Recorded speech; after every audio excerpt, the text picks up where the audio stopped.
Shalom, salam sejahtera buat kita semua.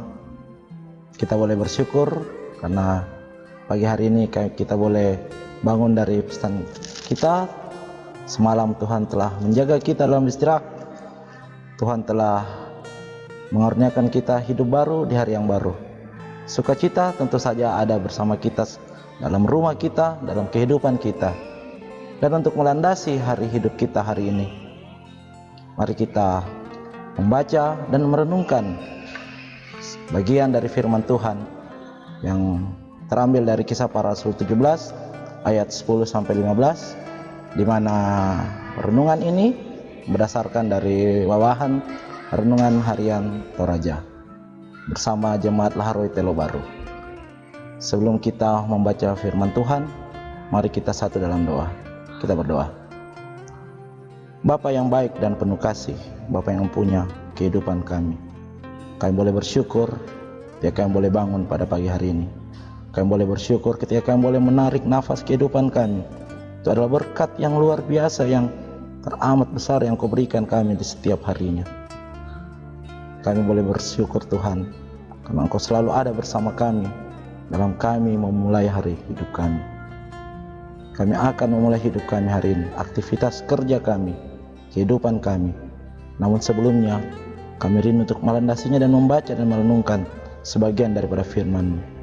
Terangi hati pikiran kami, buka jiwa dan rohani kami untuk menerima firman-Mu. Terpuji nama-Mu Bapa, dalam nama Yesus kami berdoa, amin. Pembacaan kita pagi hari ini terambil dari Kisah Para Rasul 17 ayat 10 sampai dengan ayatnya yang ke-15.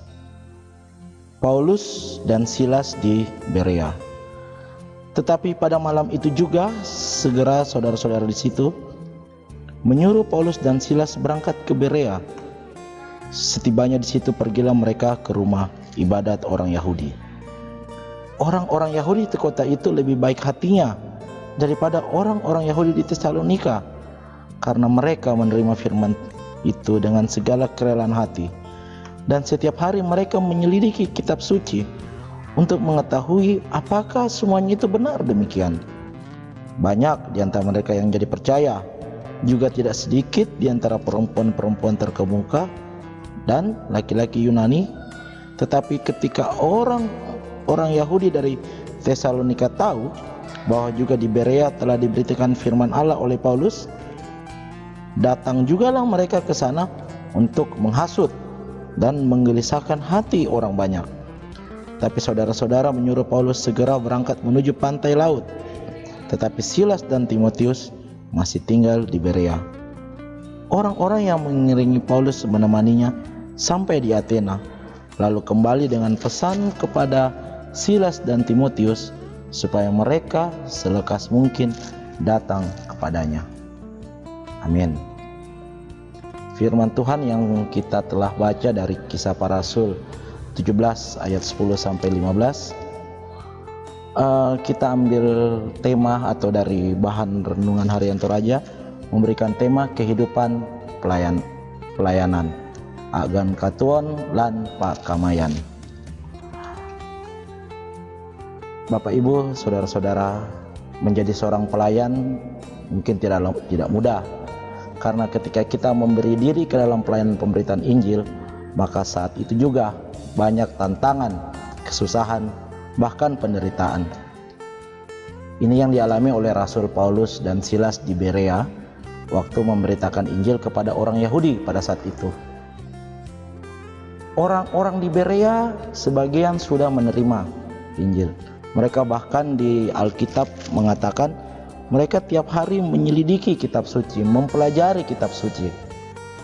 Namun pelayanan dari Rasul Paulus dan Silas di Berea tidak seenak yang mereka harapkan.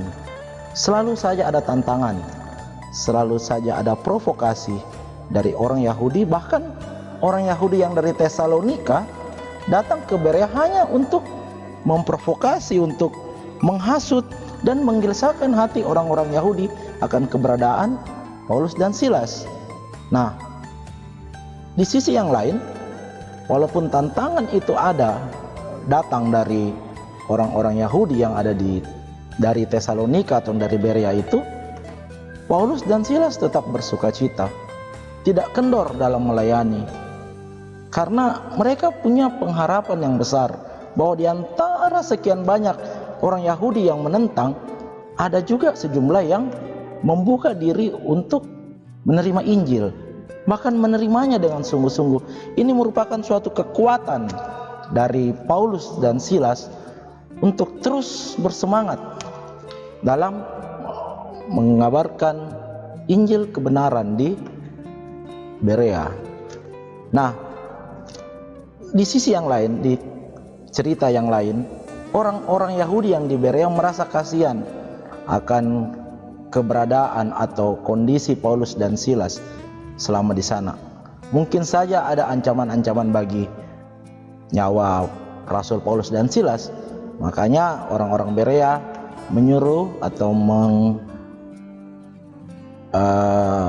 mengadvokasi Paulus dan Silas untuk bergeser ke Athena untuk memberitakan Injil di tempat itu. Nah, dari bacaan itu sebenarnya yang kita bisa dapat untuk kehidupan kita sehari-hari, bahwa pelayanan pemberitaan Injil bukan saja sebagai seorang pendeta atau penatua atau diaken, guru agama atau siapa, kita semua sebagai murid-murid Tuhan Yesus, ketika kita terjun atau mengangkat tugas pelayanan untuk memberitakan Injil, kita selalu mendapat tantangan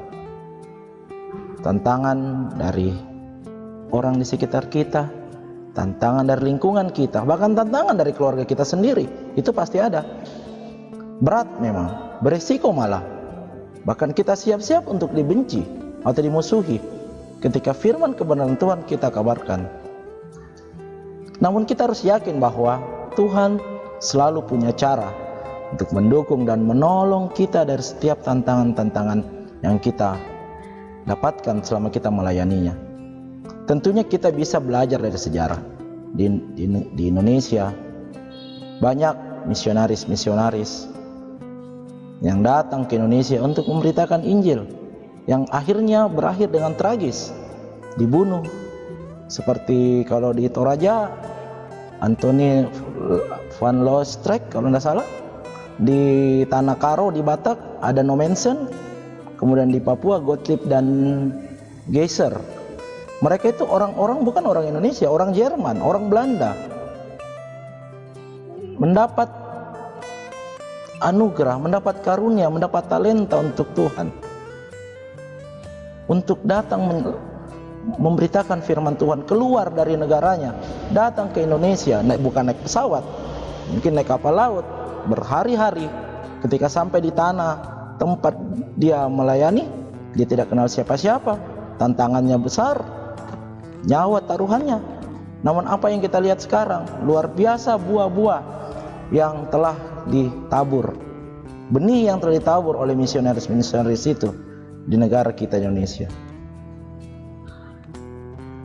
Ajaran Kristen tetap tumbuh di negara kita, semakin bertumbuh, walaupun tantangannya semakin berat di masa-masa yang sekarang. Tapi kita percaya bahwa di setiap tantangan itu Tuhan turut bekerja dalam segala sesuatu untuk mendatangkan kebaikan bagi umatnya. Tetap semangat bagi kita untuk mengabarkan firman Tuhan. Walaupun kita dibenci, penuh resiko, namun Tuhan akan selalu menolong kita dengan caranya. Setiap kali kebenaran firman Tuhan kita beritakan, Roh Kudus kiranya tetap menolong kita sepanjang hari ini, dalam pelayanan kita, dalam kehidupan kita. Amin. Mari kita berdoa. Kami telah membaca dan merenungkan sebagian dari firman-Mu Tuhan.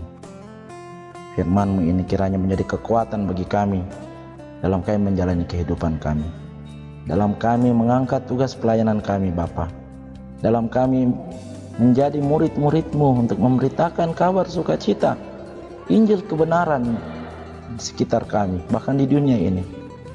Pakai kami Bapa, setiap profesi kami, apapun kami, pekerjaan kami, aktivitas kami, Biarlah di setiap kehidupan kami nama-Mu senantiasa kami beritakan dan kami permuliakan, dan biarlah orang-orang melihat bahwa Engkau adalah Allah yang luar biasa, Tuhan yang Maha Kasih dalam anak-Mu Yesus Kristus. Terima kasih Bapa untuk firman yang kami boleh baca dan renungkan hari ini. Kiranya menjadi kekuatan kami menjalani kehidupan kami. Bapa yang baik, kami akan memulai hari kami hari ini. Kemanapun arah tujuan kami, berkati kami Bapa. Karuniakan damai sejahtera, berkat-berkat-Mu seturut dan rancangan baik kami. Dan biarlah kami boleh mengakhiri hari ini dengan penuh sukacita dan ungkapan syukur.